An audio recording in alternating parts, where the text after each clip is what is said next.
Welcome to the Eclectic Gamers Podcast. Today is Sunday, May 15th. This is episode 167. I am Tony. I'm Dennis, and we have a friend coming by in less than 2 hours. So we're going to turn through this because they're back from the before times. Yes. So we're going to turn and burn as fast as we can. Well, but we'll still give you a reasonably meaty show. And as our meaty shows must Yeah, it will be steak. last episode. That was very short. That was not a particularly popular episode. Last I looked at the download numbers either. My solo efforts often are not. I think I had one person write in that said, You did a good job, Dennis, but it's better with Tony. You saw that email. So what's been going on since, well, gosh, it's been a month for you. I had COVID. I didn't tell anyone. I kept it secret. I had COVID. Well, to be fair, when we recorded, I didn't know I had COVID yet because I hadn't taken my home test yet because we'd run out of home tests previously, and my next set of free ones hadn't arrived yet. Right. And by this, it means the episode I recorded solo. Right. At that time, we did not know Tony had COVID. We knew Tony's throat hurt. Yeah, my throat hurts too much and I could barely talk. So I begged off because I didn't think anybody just wanted to listen to tears and vocal fry because that's all you would have been getting out of me that day. And then the mail arrived and had our next set of free COVID tests that I'd ordered. So I took it and I was very positive very quickly. So I do have a slight lingering cough. So sorry if you hear weird cuts or if I just loudly cough at you. That's what that is. Otherwise, I spent most of a week down because of COVID, and most of my time since has been recovering and working on stuff, yard work. I did watch. I've watched a bunch of shows lately. I started watching a bunch of randomness on YouTube when I was sick because that's like a good way to cover things. But I will mention I've mentioned many times on this show my love of BattleTech, and one of my favorite YouTube BattleTech people has released their newest in-universe lore video.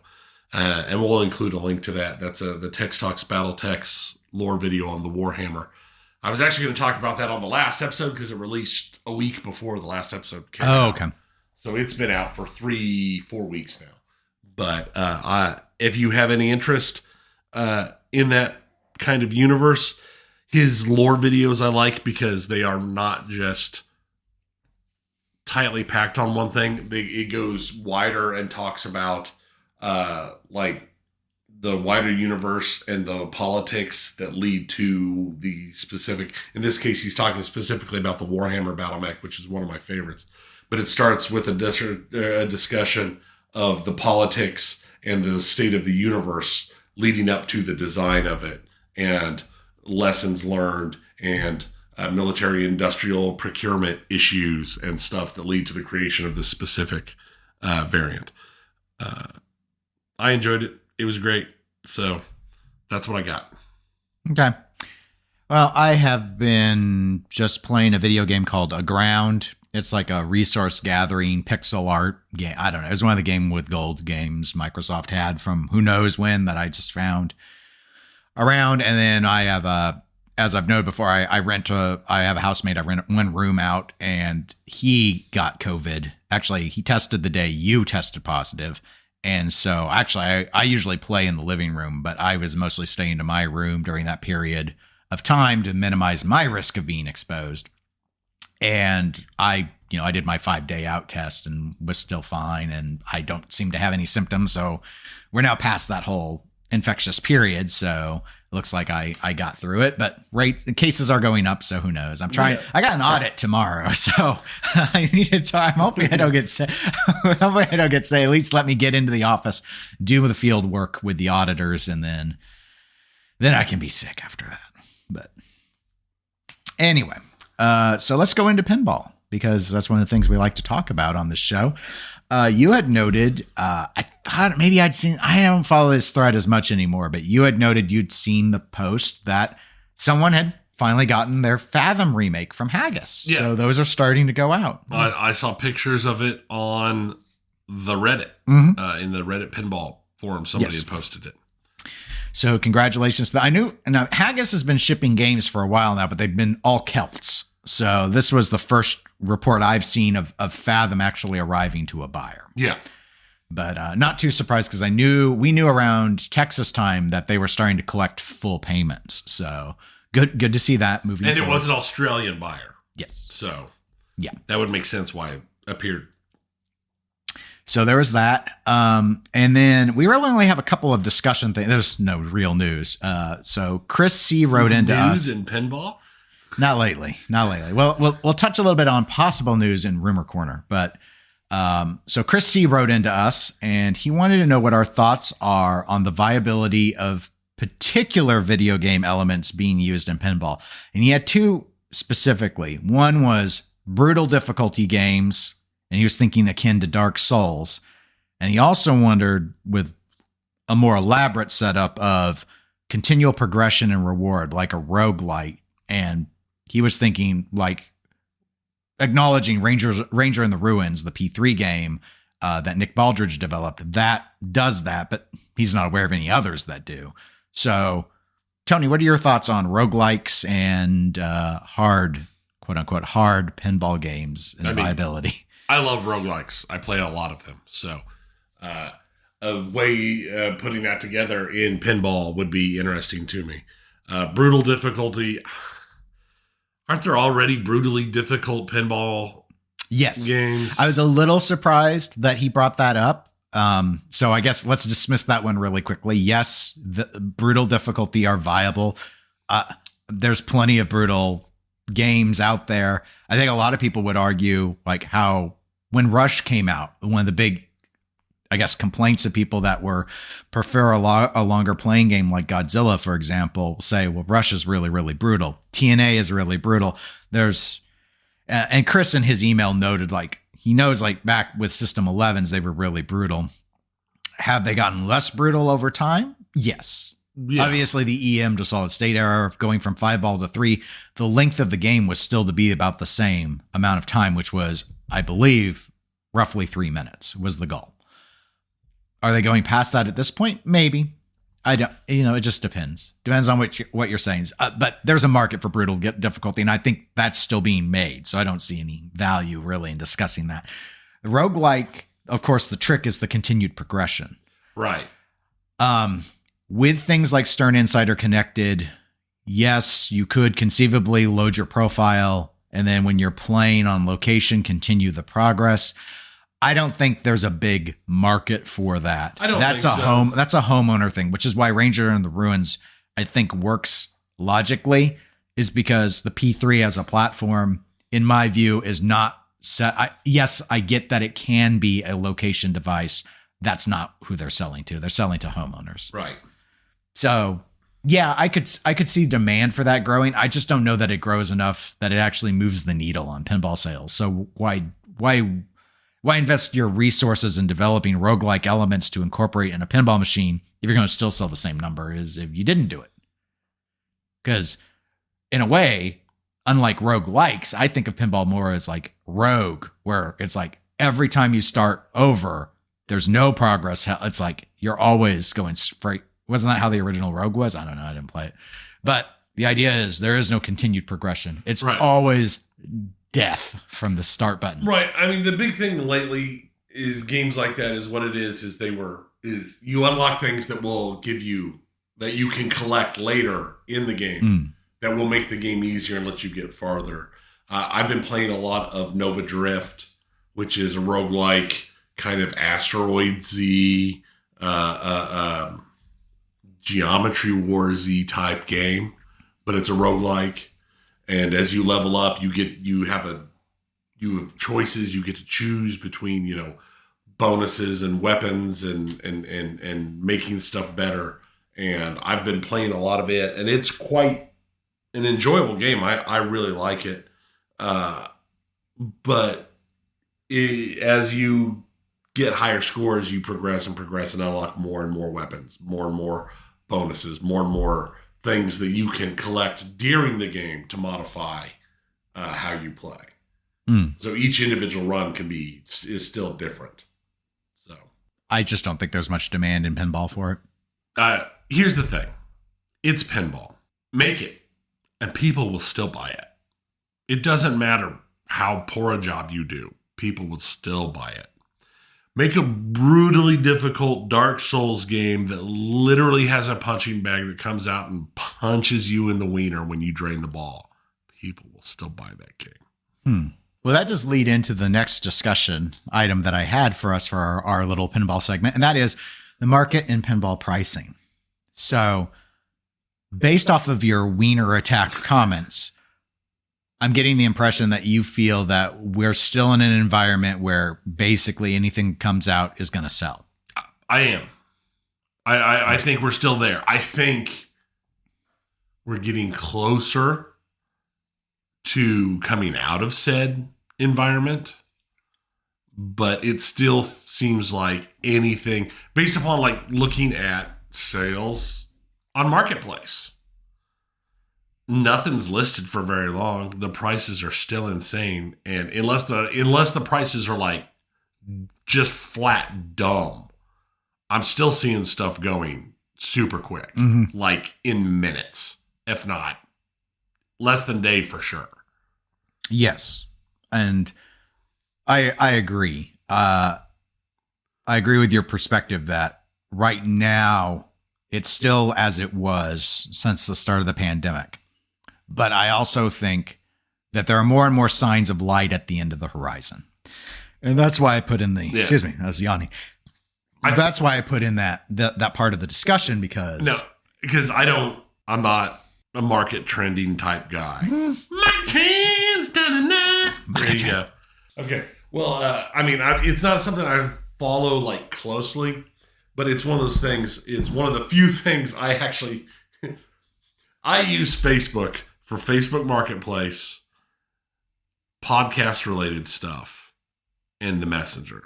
I don't look at it typically for anything else. But from looking at like doing Marketplace stuff, I've noticed it feels like the price increases have slowed down and kind of stabilized. It seems like on my weekly things that I do get from Pinside on games that I have on my watch list, it feels like those prices have stabilized.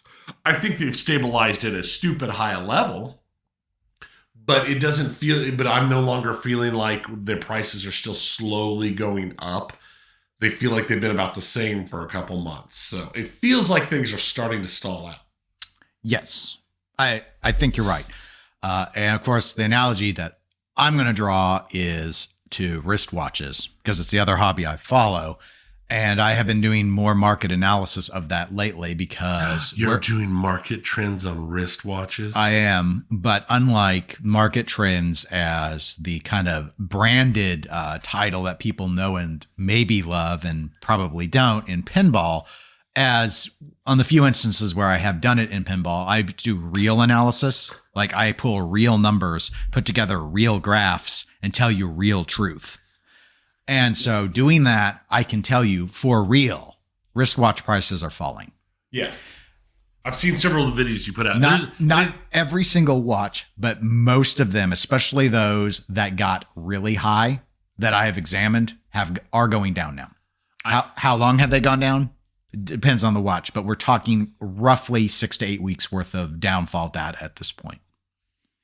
I have noticed from your watch videos that there seems to be like there's a website out there that actually tracks trends and changes. Yeah, it scrapes private sales from some of the major forum. Reddit has a buy sell trade. Mm-hmm. One of the major think Pinside for watches. It has a sell forum section. That's where it's pulling the data from, and it averages it on all. So obviously, if you have a unit that moves a lot, so the really popular ones, you get lots of data points because people have been selling those watches. Right. What's interesting with the site I've been using there is by and large, those are not venues that dealers use. So it's usually lower than what you might find from a used dealer, but the curves are the curves.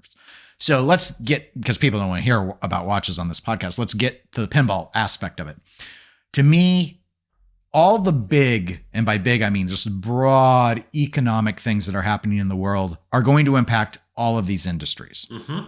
So The thing I think it's important to separate is new in box and used. That's really like the pressures for the new. I don't think new in box prices are going down.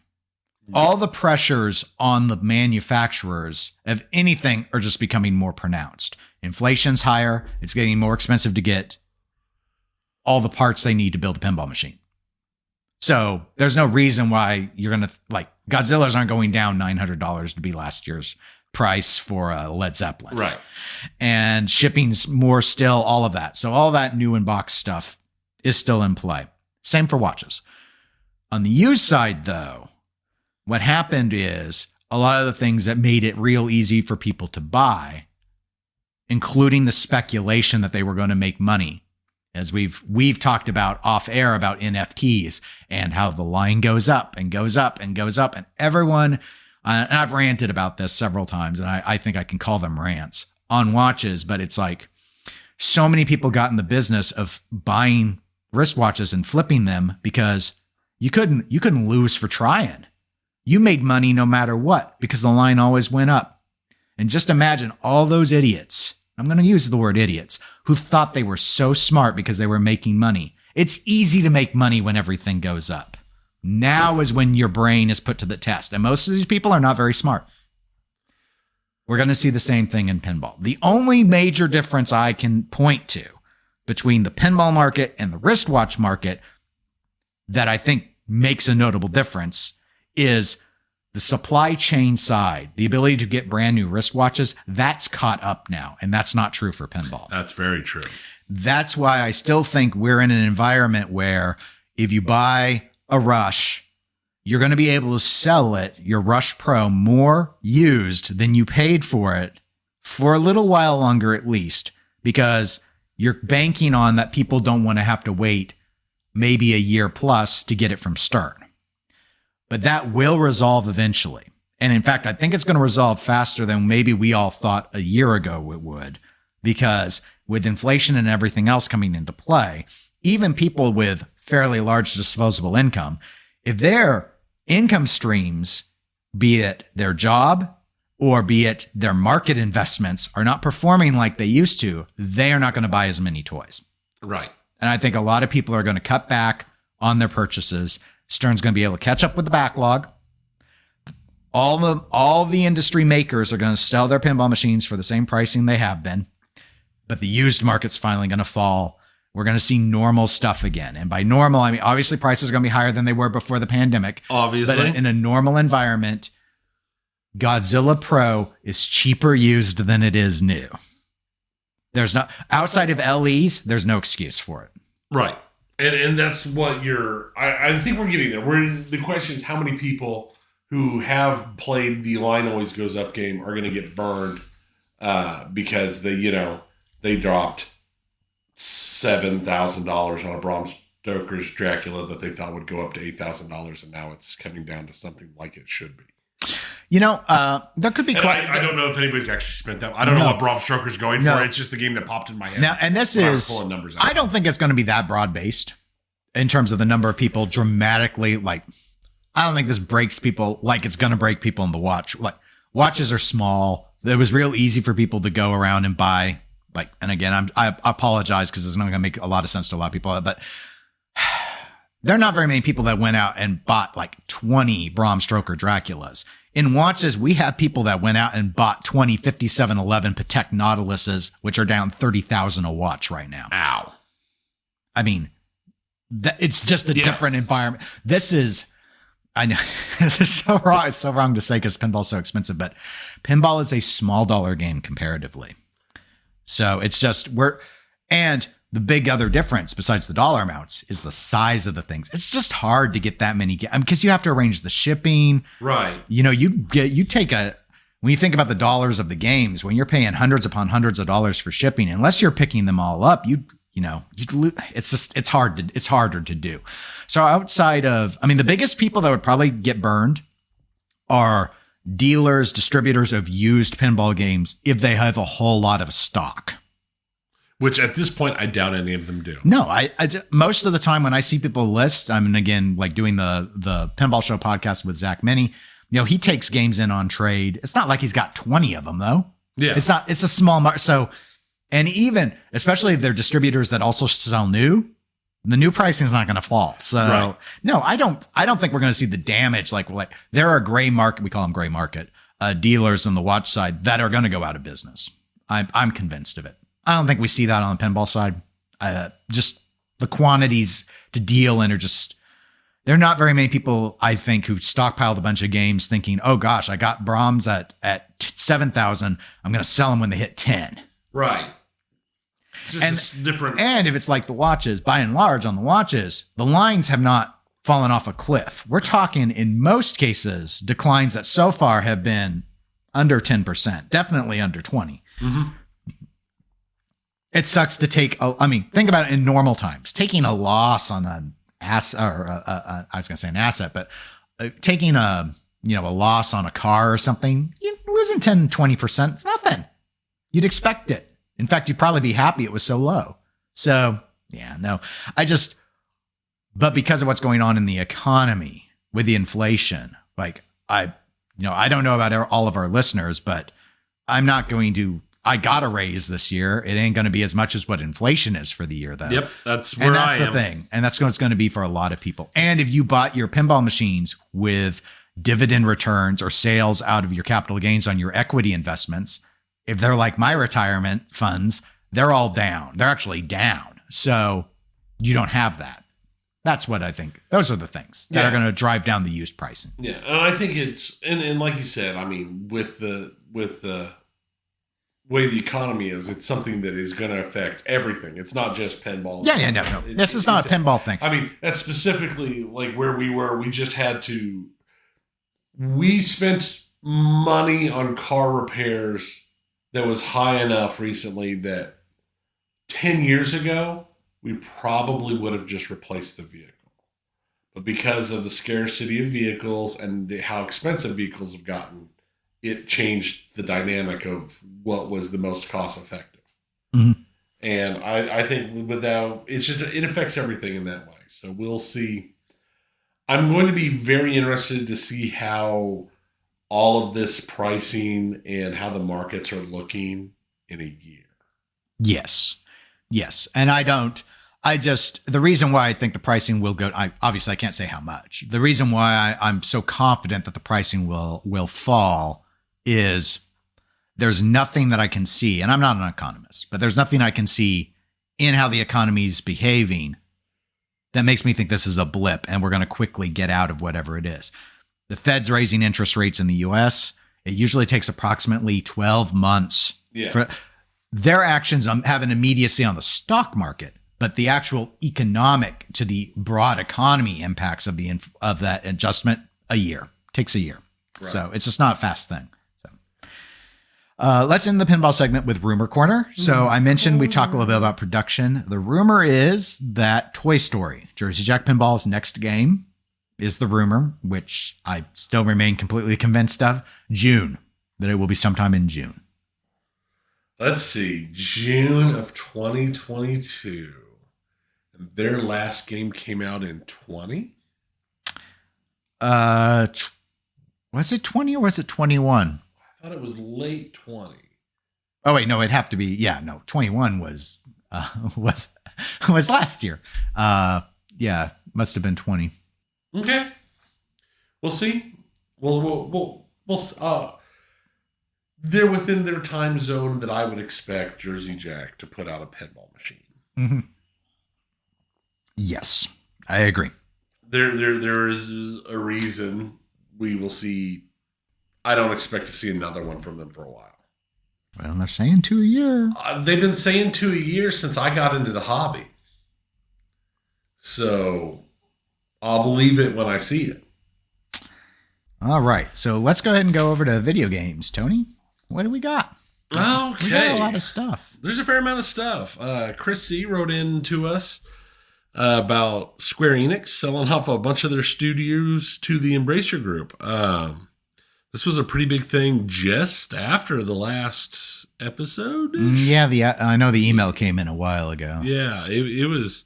I just remember catching it initially while I was sick. I saw something about it, so I just kind of saved it to the side. I'm like, I'll look at this later because I'm too sick to care right now. But yeah, no. Square Enix has sold Crystal Dynamics, Eidos Montreal, and and Square Enix Montreal to Embracer, and they have sold most of their what you would consider Western titles and Western licenses. So Tomb Raider, Deus Ex, Legacy of Kain, Thief, all that kind of stuff was sold off to it. Their report is that they are wanting to focus more on NFTs, blockchains, and the metaverse. Why did those things make me angry, Tony? Because it's just raw anger. It's just raw distilled anger. It's like... It makes my tummy upset. That's what's upsetting my tummy. That's what's upsetting your... Yeah, it's... Here's the thing is, Square Enix, earlier this week, released their financials for the last year. And Final Fantasy XIV kept Square Enix afloat between all of the people, the new subs, and everybody who joined in the summer, and the new expansion release for it. That's the only reason Square Enix didn't lose money last year. All right. Well, I knew Avengers was bad. I knew it was bad for them. Right.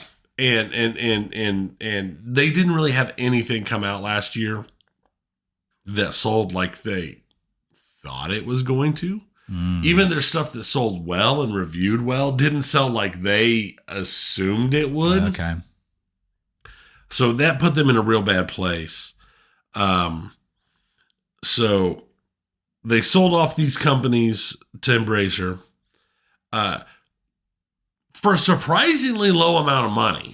Yeah, it was what, 300 and some million? Yeah, it was like 300 million and change. Yeah, we'll have a link to an IGN article about the sale in the show notes for folks. But considering the sales of, I mean, I understand they're smaller groups, but still considering what seems to be the going price for a developed studio, especially with with IPs like Deus Ex or Tomb Raider as part of it. Honestly, I would think the Tomb Raider IP by itself is worth more than 300 million. I mean, that's what I would think. It's got multiple movies out of it, multiple video games. Even the worst Tomb Raider video games were still popular. So it's a surprise to me. It was a surprise to me how low the price was. They did make an announcement that they, now that Square has consolidated and brought themselves in, they're more fixated on Japan and their Asian side of things, having gotten rid of all the Western studios. They are planning on establishing new studios and acquiring others to support their midterm plans, which is their focus on blockchain and NFT. Really, the big thing is Final Fantasy 16 is supposedly well underway. Yeah, I've read some stuff. And it's not supposed to be far out. And it sounds like it might be make or break for Square. Well, I mean, maybe. It's very good for them to have something as not as nice as Final Fantasy. I mean, they have a gravy train. Right. Final Fantasy 14 and I would assume I don't know of any, we just talked about WoW killers. Now we have to talk about the Final Fantasy 14 killer. And I don't think there is one, but their investments, this reminds me of, you don't, but you will as soon as I say it. This reminds me of Epic. And after they had all that crazy Fortnite money and everyone was like, why are you opening up a Steam competitor with all that money?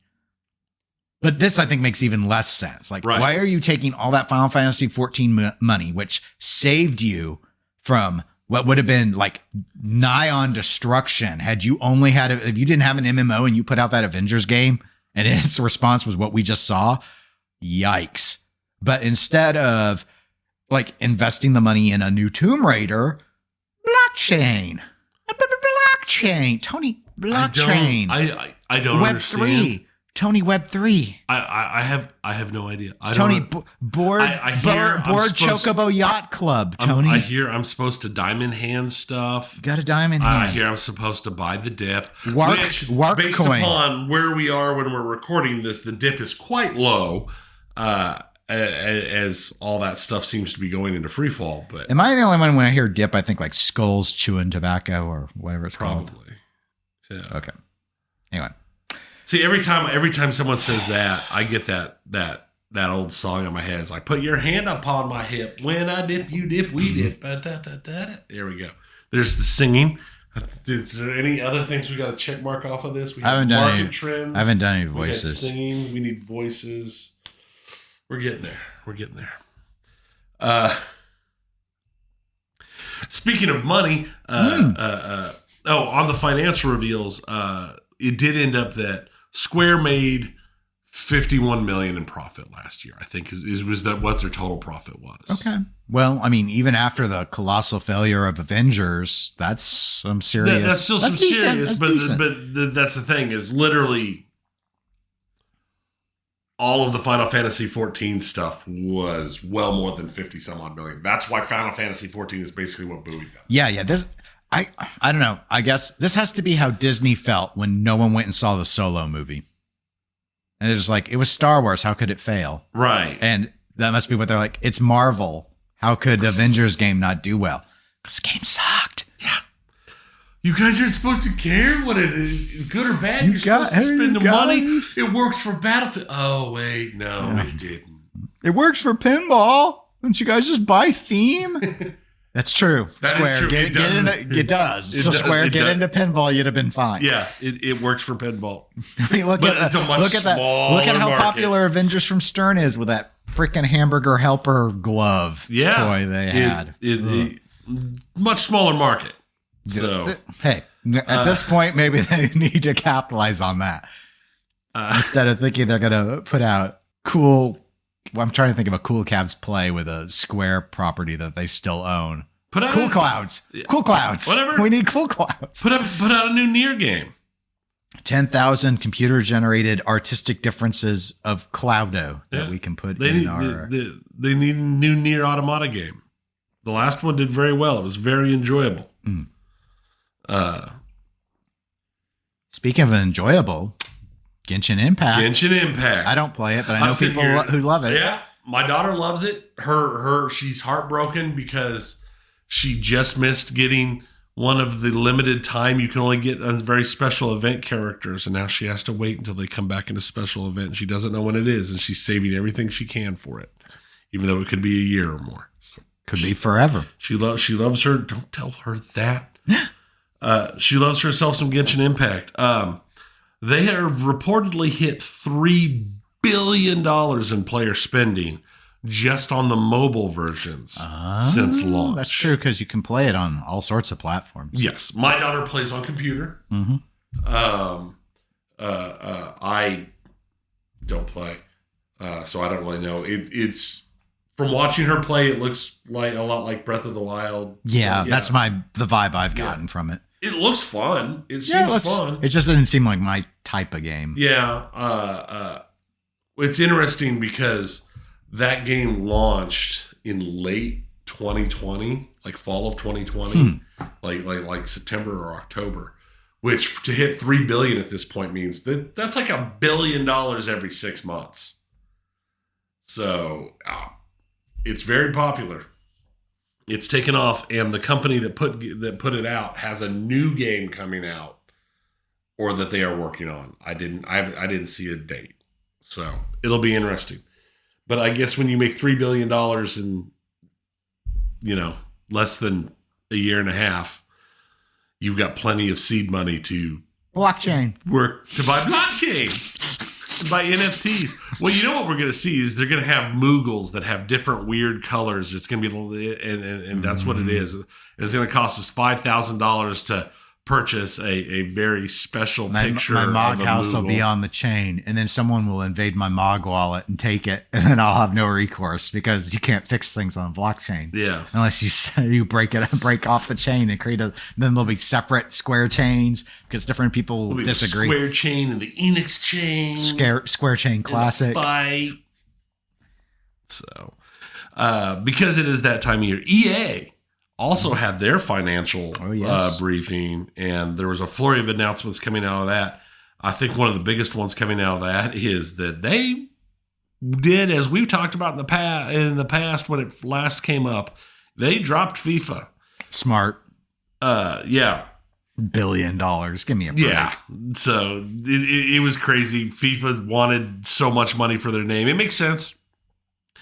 From everything I've seen and everything I've read, they lose absolutely nothing, except for they don't get to call it FIFA. They're going to call it EA Sports FC. It's in the game, except for FIFA. But the thing is because of the way the licensing deals work with FIFA and everything. Literally, they can't use the word world. They can't use the phrase World Cup. And they can't use FIFA because all of the football clubs they had to do separate deals with. Right. FIFA had next to no clout on this. Right. I think they assumed a lot. I think they assumed a lot, and they lost, and now they're struggling. FIFA has already come out saying that. Oh, I don't remember it exactly, and I didn't write it down, but it's basically. Only the real best top quality games will have the FIFA title, and they are currently working with manufacturers to put out a new because 2K is going to give them $1 billion FIFA game. And yeah, nobody's going to put. I mean, it's EA. It doesn't matter what they call it. They could call it freaking EA Soccer, whatever the year is, and people are going to buy it. So it's fine. It's just like we're going to be sitting here and we'll be pulled out of our cryo freeze in 1,000 years, and they're going to be putting out, Madden 3024. Even then, nobody will even remember who Madden was. That's just the name of the game at this point. I think most of the players don't know where that name comes from. Probably not. I mean, he's been dead for several years now. I don't remember when he died, but he was out of the eye for so long. Yeah. And the people don't know. People don't know. The Madden game series goes back to the 90s. I mean, that's a long time ago. I don't even remember the last. I don't know. Maybe he still voiced games because I know his voice was in the earlier games. It's probably just Patton Oswalt. But you go to catch the football, and once you catch the football, you run and you score the football, and that gets you the points, and you need the points to win the game. Thank you, John. But they've also put out big news, huge news, new Lord of the Rings game. Mm-hmm. War of the Ring, a lot of fun. Shadow of Mordor, a lot of fun. Nemesis system. The Nemesis system is awesome. So they're putting out a new Lord of the Rings game. And since everybody has cell phones, it's a mobile game. Page right out of Activision's playbook. Sure, why not? Well, I probably won't be playing it. I won't be either, but they get to try what they want to try. And they also have 4 unannounced games that they said is to be slated for arrival in the first quarter of 2023. It was unannounced because nothing had a firm date yet, and they didn't want to announce stuff and then have stuff be pushed out of the first quarter. Right. The rumors are it's supposed to be one major IP, a remake, a sports title, and a partner title. So the rumors are that the major IP is going to be the Fallen Order sequel. Oh, the Jedi one. Which is supposed to be called, or is supposedly going to be called Jedi Survivor. Mm. And then the remake is believed to be the Dead Space remake. Oh, okay. Very popular game. For the sports title, I've heard 3 rumors. Who knows what they really are. The one that's I've heard the most is a return of EA's version of college football. but there's also rumors about like a UFC game. So not sure on that. And then the partner title is something from one of the other people they own, and I have no idea what that would be. They also announced that they are completely rethinking the development process for the Battlefield games, and they are reinventing that process from the ground up. They are committed to making Battlefield 2040, whatever it is, a success. And they are still working on addressing the issues with the game. But they are looking at a complete change to how they do and plan Battlefield games going forward. Because that game came out in October. Yes, I believe so. It's under 1,000 concurrent users on it. I haven't played it since I don't think November. Yeah. It is a complete failure. I mean, it was a complete AAA flop. Yeah, it was very disappointing. Battlefield games being buggy is not unusual, but just how bad the game, like, there were decisions made that don't make sense to me. But I've ranted about that before on the show, so I won't do it again. But yeah, no, that's they are starting fresh. Okay, good. Good. Do it. Yeah. Kill it. Wait, no, that's not what they said. Flip it. I missed that game. Back when Burnout games were good. Now the only flipping we see are pinball machines. both playing and selling. Bethesda, Tony, what's going on with Bethesda? I heard some, I don't want to say this is bad news because I'm glad that they acknowledged that things might not be as ready as we had hoped, but it's they did announce they're pushing Starfield and Redfall. Redfall is that. I didn't remember Redfall. Redfall, if I remember correctly, that's that like vampire game. Oh, okay. Okay, I remember the trailer then. It's the one I'm thinking of. Yeah. They've been pushed. They were scheduled for holiday 22, and they've pushed them into the first half of 23. Everything's getting pushed anymore, and if Starfield is as big as what they're claiming it's going to be, it's not a surprise to me to get it to be pushed.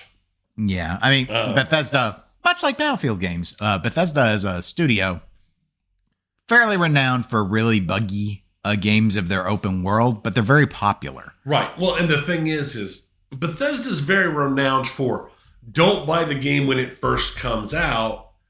Give it 3 to 6 months, and then the worst of the bugs will be fixed, and the games are very enjoyable. You just have to get past the issues from initial launch, and that's probably just a quality control thing. So we'll see how this works. Once these games, especially Starfield, get out, is when we'll start hearing real news about the new Elder Scrolls. Oh, yes, yeah. Because there hasn't been an Elder Scrolls since Skyrim. I know they released Skyrim for like my microphone and this bottle of water beside me, but they're supposed they teased that they know people want Elder Scrolls 6, and I'm assuming they're working on it, but they've never really said anything about it. So, because it always felt like the one teaser they did at the one E3 several years ago, where they mentioned it, was very much just a we remember you guys would like a sequel to Skyrim. You don't want us just to keep putting Skyrim out on like your big toe. It's fine. So, yes. And the last thing I have is John Romero. Daikatana fame. One of the original Doom creators. A lot of people would call him one of the original rock stars of first-person gaming. And by a lot of people, I mean John Romero would call himself that. Yes. Yes. He would. He is releasing a memoir. It's going to come out next February. Titled Doom Guy. Life in First Person. Being John Romero, since this book is designed to come out in February of 2023, I expect it by December of 2030. Poor John Romero. I was going to say, being a memoir by John Romero, I expect John Carmack to write it. Oh, man. Burn. And unless there's like, who are these people? And the last page is John Romero's head on a spike. Fitting. Well, we did it. We got through the episode. We got through it in good time. Pretty good time. That was pretty quick.